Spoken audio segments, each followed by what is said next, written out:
So sometimes you can have a situation whereby the United States and the State of Israel share a common interest, but their methods for dealing with that interest are very, very disparate and very distinct one from the other. And one example of that is, of course, the Iranian nuclear threat. And those differences first came to light, or actually they culminated in what was called the JCPOA. Now, commonly termed the Iran deal. Now, there is talk that President-elect Biden may well seek to re-enter the JCPOA. There's a lot of rhetoric about the JCPOA.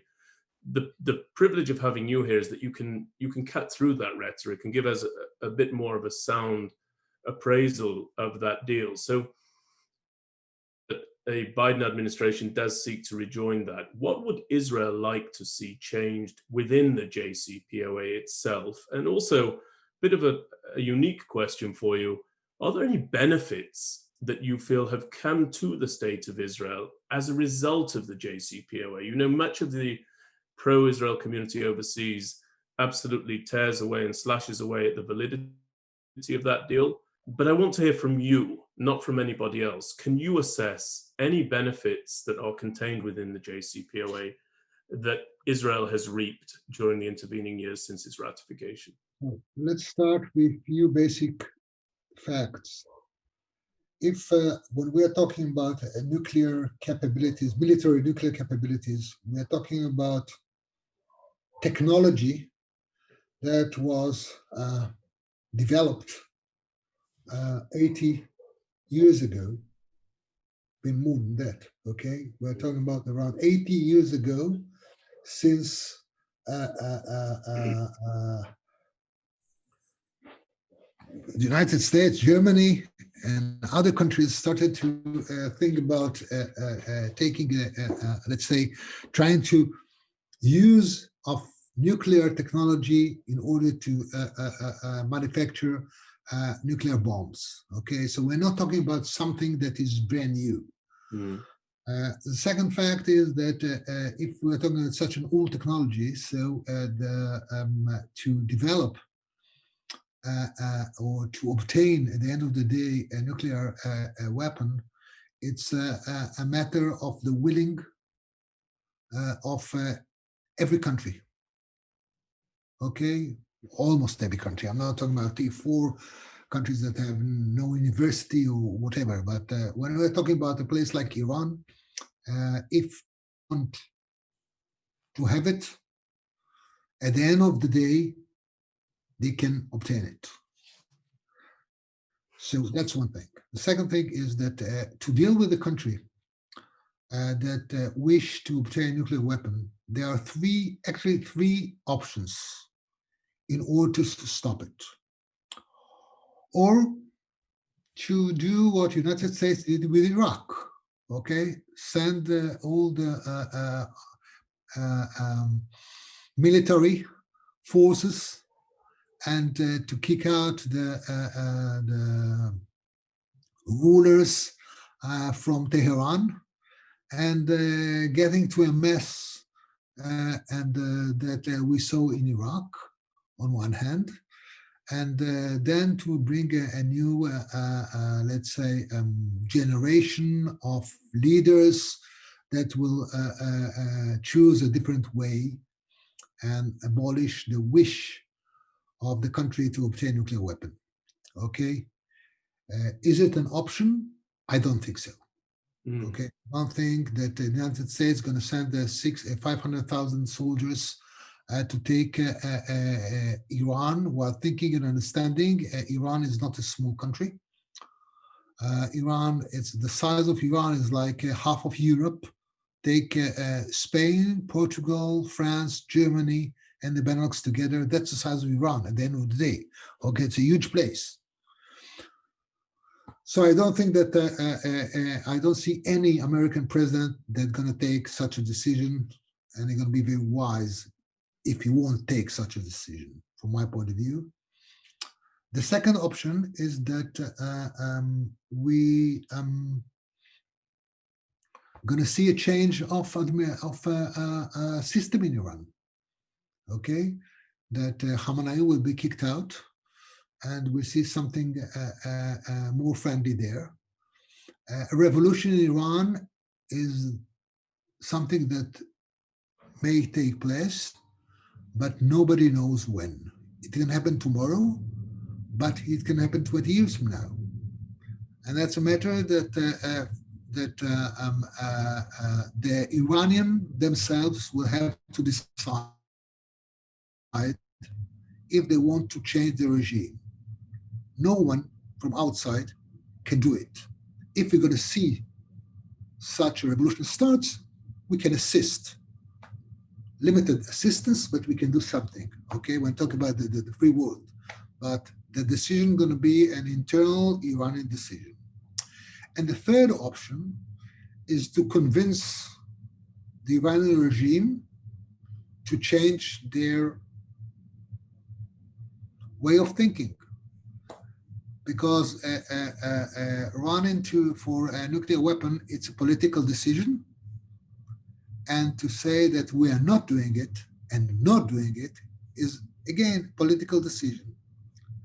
So if we are thinking the right way, from my point of view, so the third option is the only option. Now, how to reach that option? There are many ways. Okay, there are those who are, because you must think at the end of the day, there's going to be an agreement. Okay, in such a case, there's going to be an agreement between Iran and the rest of the world. And agreement can be signed when the Iranian will understand and will wish, and going to be in their interest not to run for nuclear weapon.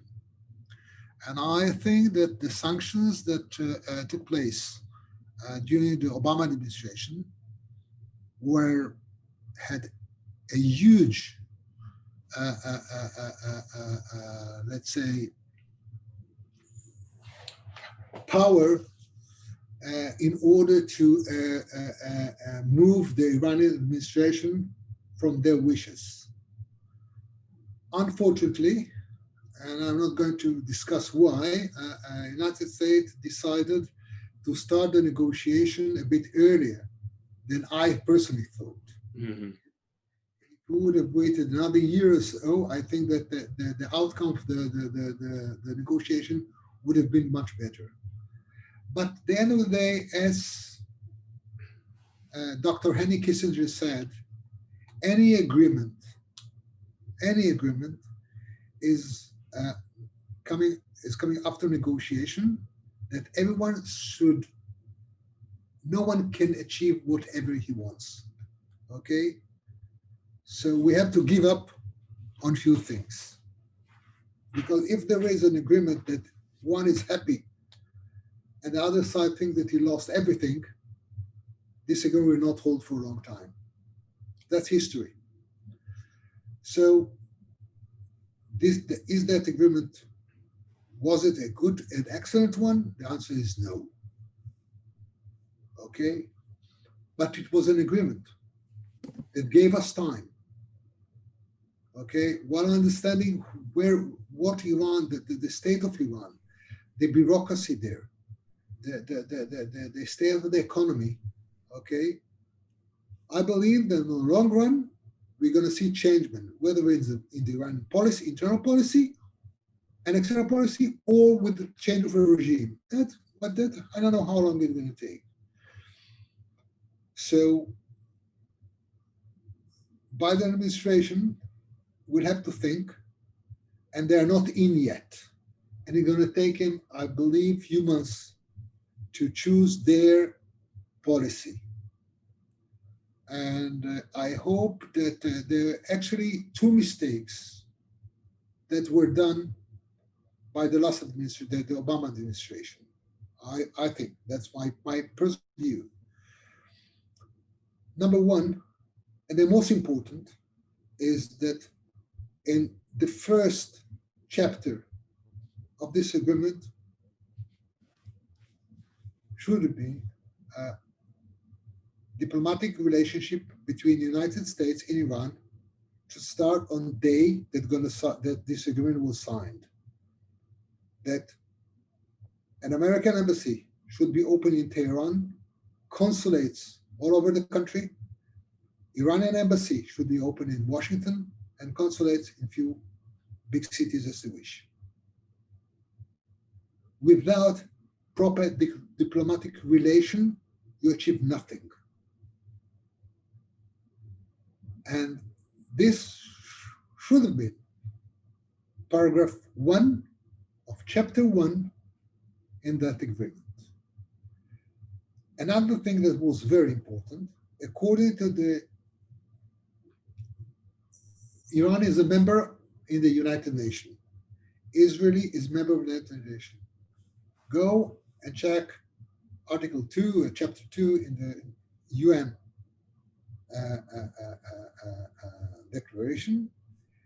Countries should not try even to think that another member of the United Nations shouldn't exist. Mm.